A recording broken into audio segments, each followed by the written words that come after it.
Begin with our chief political correspondent, campaign Carl Cameron, reporting tonight from New York City. Carl? New York City, the home of the presumptive nominee for the Republican presidential nomination. Hi, Megan. The sign on the podium says victory in Indiana, but in fact, for Donald Trump, it is a victory across the country and across the Republican spectrum. The chairman of the Republican National Committee, Reince Priebus, just moments ago on social media tweeted that Donald Trump will be the presumptive nominee, and it's time for the Republican Party to unite around him and prepare for the nominating convention in July, at which he'll be unveiling his running mate, if not a few days sooner. The campaign staff has been jubilant, hugging, occasionally tears, and a tremendous amount of self-satisfied, overwhelming joy.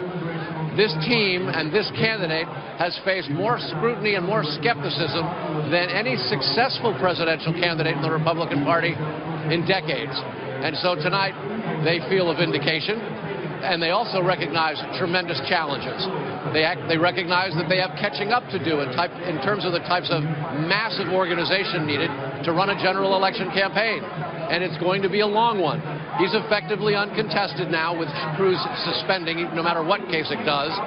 And that means he has more time to plan, to pick his running mate. And they actually began some of those meetings this afternoon, and they plan to continue them tomorrow. He'll be back on the campaign trail on Thursday in West Virginia. But Donald Trump now is looking national. It's not one state after the next. There are actually 9 more remaining before the voting ends on June 7th.